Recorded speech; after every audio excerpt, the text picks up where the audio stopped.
Welcome to the Nightly Rant. I'm Mike. And I'm Torya.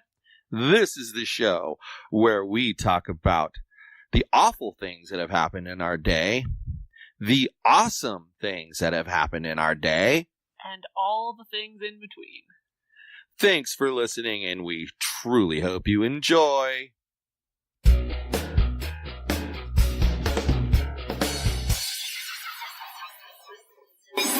So, the night that you didn't feel good, I did an episode by myself. Did you? And I talked about the CNN guy, Jim Acosta, almost couldn't remember his name, and how they had taken away his press pass, and he was suing to get it back. So what was the reasoning they revoked this press pass? They said that he was essentially obnoxious and disrespectful. Okay. If he was doing what the media says he was doing, he was being obnoxious and disrespectful. Well, yeah, there's numerous op-ed pieces out there that say, hey, I'm a reporter. I've been a reporter my whole life. And what he did was rude and not proper procedure. Because isn't the point of being a reporter to ask questions to gain information, not barf your opinion at people to make somebody stutter? Right. Got it. Just making sure I wasn't confused about that. And that's what's the whole issue is. He didn't ask a question. He made a statement. Right. He expressed his own opinion on a topic. It's like what they said when we were at Politicon, when they would have the Q&A period at the end. They would tell the people, you're not coming up here to get on your soapbox. You're coming up here to ask a question. If you don't ask a question, you're done. Going to tell you to shut up. Yeah. Specifically Clay Aiken. Yeah. Well, and he's right, though. Right. Especially in that situation, because people do tend to use, like when you go to city council meetings, they use the open speaking time as like a platform for them to just go on and on and on. I know at the Board of Supervisors meetings, I haven't seen one in a little while, but I know that there was a guy that would come there all the time, and he had his whole agenda that, all of them were criminals and that they were, purposely like running the county like a mafia would, and that they were working together and they were colluding with one another to do all these awful things. And he would speak for his 3 minutes and they would have to listen. Mm-hmm. And then he would come back at the next meeting. And I thought it was only 1 minute now. It got cut down. But then he would come back, and next time he would go a little further into his speech. And then a little further into his speech. And a little further. And he just got his whole speech out by little tiny snippets of time. Well, good for him. And that's what that time is supposed to be for. That's almost what they should have done at Politicon. It's had a time limit. You have 1 minute to ask your question. Yeah, so that people wouldn't ramble on and on and on and on like some people did. Right, because there was that one session we sat in on. The person told like a 45,000-year story to ask a super basic question that didn't even need the story. Yeah, it's almost like talking about, your mom baked cupcakes with funfetti and did this and did that with the cupcakes and brought them here and brought them there. But why do you think Trump was elected? But yeah, why was Trump elected? What? What does your mom's cupcakes have to do with that question? And I know people, that sounds extreme, but that is literally how it went. It was completely unrelated. It's like pulling something out of your pocket, giving some long description of it, and then asking what time is it? Like, right. One has nothing to do with the other. But anyway, if they're going to tell you to shut the fuck up at Politicon when you're soapboxing, I don't entirely disagree that's disrespectful. It's a waste of people's time. And it's not only disrespectful to the people of the said White House, it's disrespectful to all of the other press people who are there to ask questions because you're wasting their time. Yeah, I don't disagree with you on that. I think that the White House has the right to do something like that. And I know they're going to say, oh, well, he has a right to be there. But then it gets down to whose rights trumps whose. Well, then... No pun intended. It's not like they revoked CNN's press passes. They just said, no more of that dude. Maybe CNN should find a different dude who's less of a douchebag. Well, but what did the judge ultimately decide? To give him his shit back. Yeah, and it was just on a temporary basis. But then what's occurred since then is that the White House has given up the fight. And they just gave him back the press credentials. But now they have some rules that you're going to have to follow. And I didn't have time to research the rules, but I do know that one of the rules is you're only going to be able to ask one question. That seems reasonable. You know what they're going to whine about now? Well, I ask a question and you give an answer, and what if I want to follow up on that question? Yeah, they should probably let you ask a question and a follow-up question if needed. But the follow-up question should have to be related to the original question. Right. Same topic. Yeah. So it's one topic per person, 2 questions asked. Max. I don't know. I think the ruling is very interesting. But the fact that the White House decided to give up tells me that they could not come up with a strong enough argument against what the judge already said. I feel like if this dude had like a recorded history of acting this way, they'd have had more legs to stand on. Yeah. But it's like when you try to fire somebody, it can't be their first offense. Right. And even though they can say, oh, well, he's done it before, there's no documentation. the judge is going to say, prove it. Well, he did it before. I can see it on the screen. Here it is. Here's the video of it. But what was your response to that behavior? Right. Oh, well, I let him come back the next time and behave that way all over again. Yeah, so you accepted his behavior.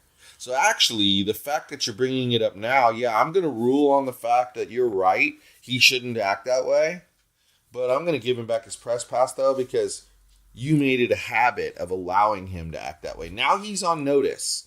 He can't act that way anymore. Well, and it kind of set the precedent for being able to revoke press passes for people acting like that. I mean, maybe the rules weren't harsh enough for being disrespectful, and they needed to change them, and they needed something like this for the motivation to change them. Well, right. I mean, maybe they need to get with the times, you know? But, seriously? Aren't there more fucking important things for people to talk about than some reporter getting his press pass revoked? Like, who cares? Well, but it's like what Abe always says, and he's 100% on point on this, is he always says, hey, hating Trump, it's not a worldview. And he's absolutely correct. You know, why? So, Mr. Whatever, whoever you are, why should I vote for you? Because I hate Trump. Yeah, it's ridiculous. That's not an answer to that question. Well, you know, like it just isn't. It almost feels like, because this seems so freaking trivial. Like, this just seems like, why is this headline news? Why is this headline news everywhere? What are they distracting us from? Yeah. What are they using this to distract the media from?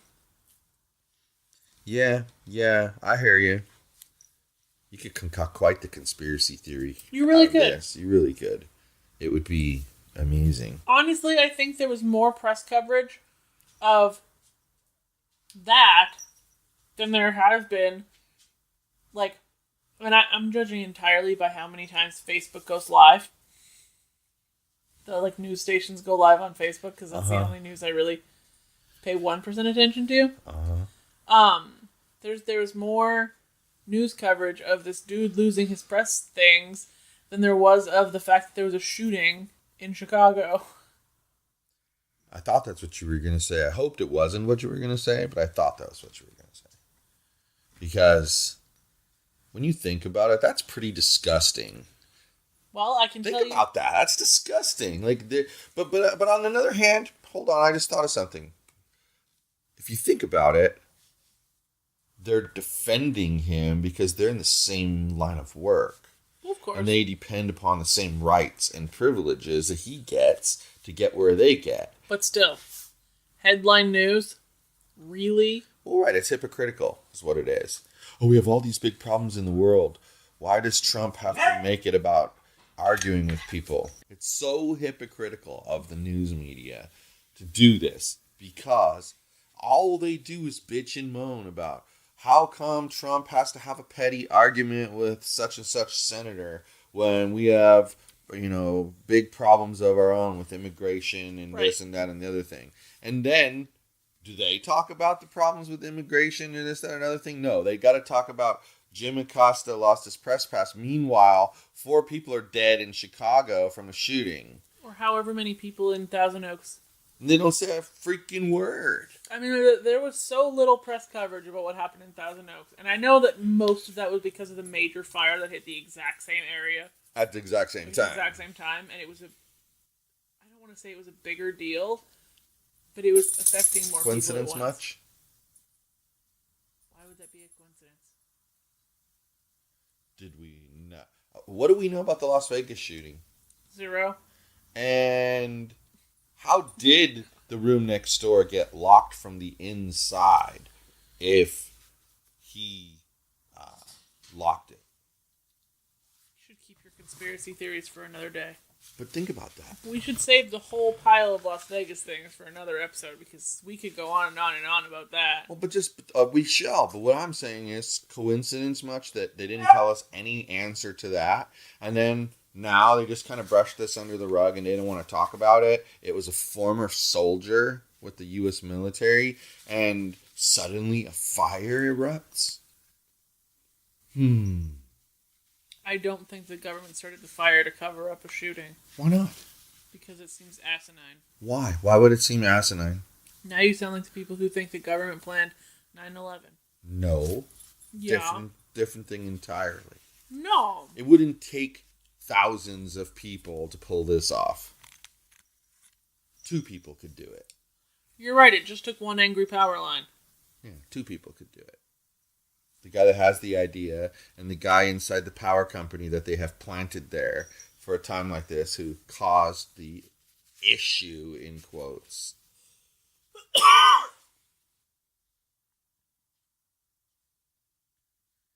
That is what I'm getting at. Refute that. Okay, conspiracy theory. Give it a try. No, I'm Knock not it even down. going to. Knock it down. Beat the You can't crap argue out with of it. conspiracy theories because they're just so ridiculous. They just add But another what's ridiculous about that? branch. What's ridiculous about Everything. that? What, though? Why is everything about it ridiculous? You don't think one person could have started the fire? I don't think it was the government, dingus. I But already you fucking don't said think that. one person couldn't have done it on purpose? Is it possible, yes or no? Of course one person could have done it. Okay, well, if one person could have done it, then why is it a stretch to think that one person within the government did it? Because it's ridiculous to think your government would fuck up that much things. You don't think they've done it before? I just think it's ridiculous. Okay. Spoken like a Canadian, for sure. Spoken like somebody who's being condescending. Hey, I'm going to own that one. Yes. I was being condescending to you because you're a giant pain in my noggin. You're like a donkey kick. So, that was that. It's a weird situation, and I don't trust the whole thing.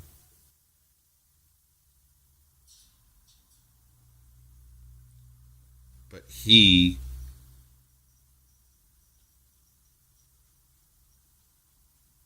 Anyway, I'm not going to go there.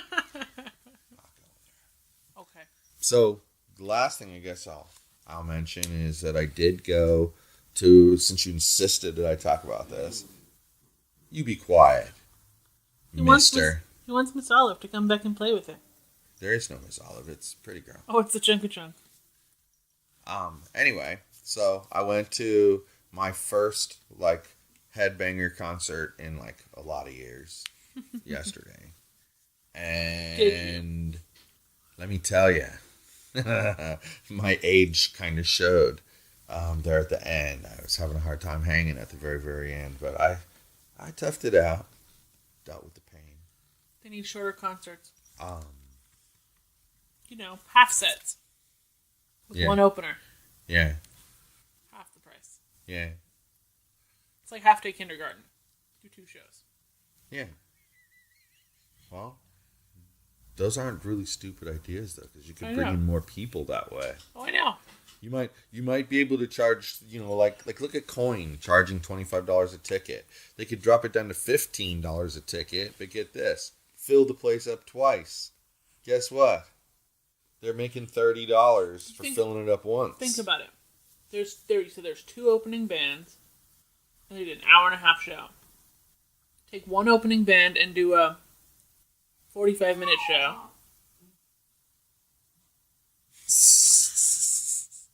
And then anybody who just bought like the single show ticket, they should go. And then do the other opening band and the other 45 minutes of their set. And let people buy tickets to both for like a regular ticket price. And then give them like half price for the other ones. Well, yeah. Genius. How we got to this is, from what I was saying, is beyond me, but it is interesting. You said you were tired because it was so long. And I was trying to give them... Well, what I was tired from is like, okay, you get there and you've got to get a good spot, right? So whether you like the opening act or not, you got to be there for the opening act. So we were like number 20 in line to get in. So I walked right up and everybody was on the barricade already. Mm-hmm. And I basically got dead center. They had the lead singer's microphone stand up. I was like dead center right on that thing. Yeah. And second from so it was barricade, a person, then me. Uh-huh. That was it. And so you're there for the opening act, no big deal. And you can tell because the security guards that are there, it's like this twiggy little guy, and he just tries to look tough. But he kind of looks like... kind of looks like Chris from Kaylin's baby daddy, black guy. Kind of looks like him, the security guard. I don't know that I've ever seen him. Yeah, he's been on the show a few times. So.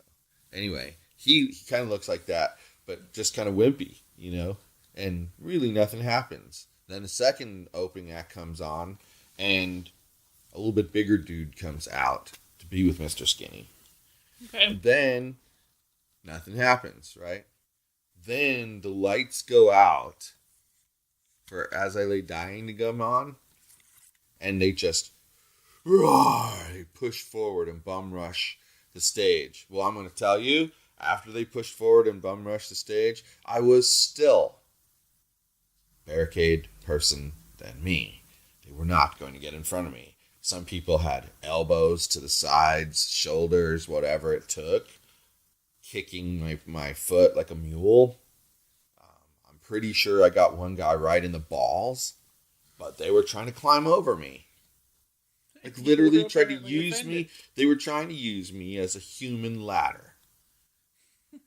And like this one super tall guy, he had to be like 6'7", 6'8". Why didn't he just tall. Step over you? Well, I don't get that either. I think he could have he was big enough too. Like, you've seen Gonzalo. Imagine somebody about that big. Why didn't he just pick me the hell up and move me out of the way? That's what I don't get, and he could have. But he's trying to climb up my back, and I just took my fist, put it over my hand, and made an elbow motion, and whack, whack, twice to his ribs. He backed off a little bit. He'll have a nice bruise today. But then at the very, very, very, very end, so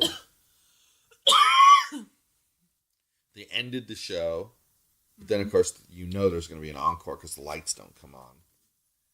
And you're waiting to see them come back out. And then all of a sudden you hear the music start. And my God, here they come. Like 10 times worse than when the lights first went out the first time.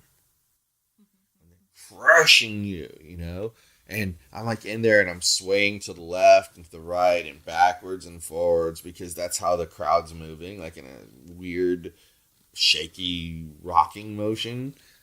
It was a trip. And then all of a sudden, it gets me, they did 2 encores in a row. So they did 3 total encores. They're going into the 3rd encore, and I'm like, I can't breathe.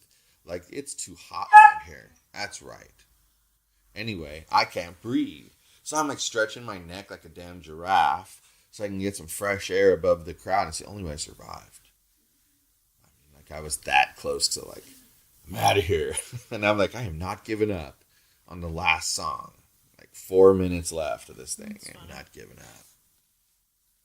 So it was interesting. And then one of the guys that was on that tried to push in front of me, was talking to me afterwards and was giving me high fives and fist bumps and gave me a hug. I was like, I thought it was your first concert. Obviously, it's not your first concert. And we were going back and forth, about how once he realized that I was okay with him being right next to me, just don't try to step in front of me. Then he decided, okay, fine, now I'm going to work with this guy, and with 2 of us, we'll keep people away. And that's what we did. We worked together. But it's like funny. These concerts are like going to war. See, this is why I wanted you to tell everybody about it, because you're just so excited. But it's like going to war. These people want to fight with you over what? So they can get a little closer?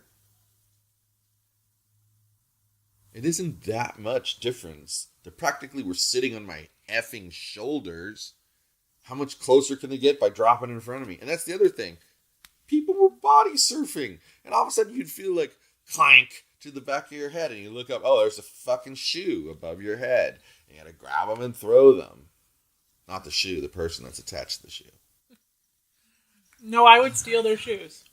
And then people climbing across the top of people because they're deathly afraid of falling to the ground, which is like probably the worst thing that they can do if they don't want to fall to the ground. I thought you were just supposed to relax if you were going to crowd surf. Yes, you are. It was insane.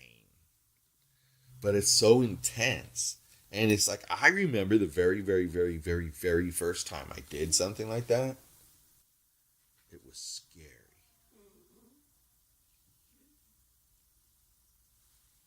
He wants her so bad. It was scary. Was it? Now it's like not scary because I know what's going to happen. And I also, it's kind of like, okay, one of the things I had to learn, and it's interesting because my personal trainer certification made me learn this. In order to get a heavy, heavy squat, you have to be comfortable bailing out from under the bar. And if you think about it, most things, like if you're trying to curl weight, right, heavy weight, you can just drop it to the ground. You can't do that back here because it'll come down and it'll scratch down your back. It'll smack you in your lower back or your butt or even maybe the back of your leg. You don't know. You can get really severely hurt. So you have to know how to bail out.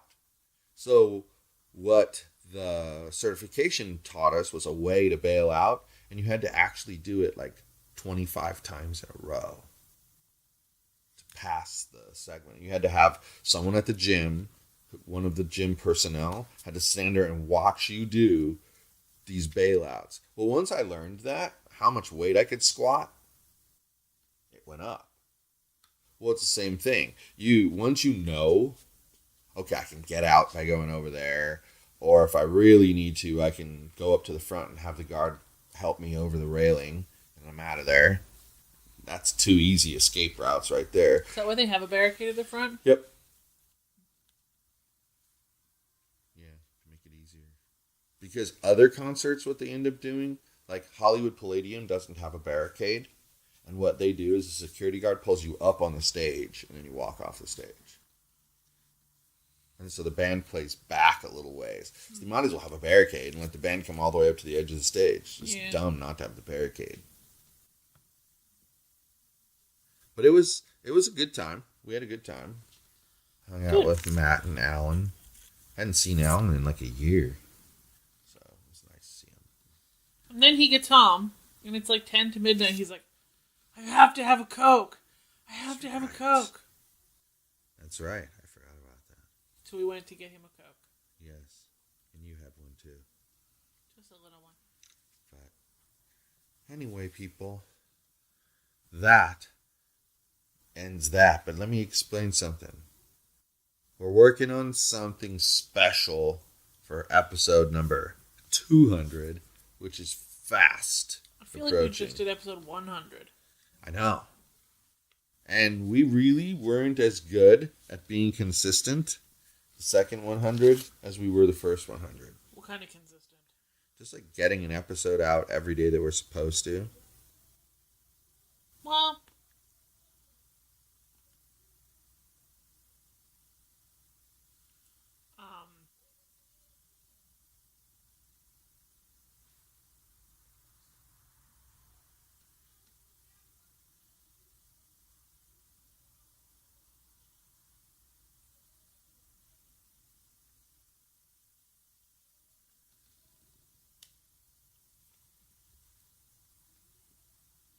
good night, everyone.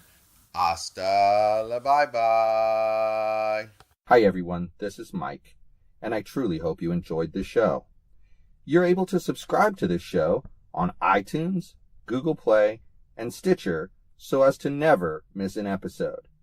If by chance you did miss an episode here or there, you can catch up on all shows, past and present, by heading over to yogispodcastnetwork.com/TNR show. Thanks for listening.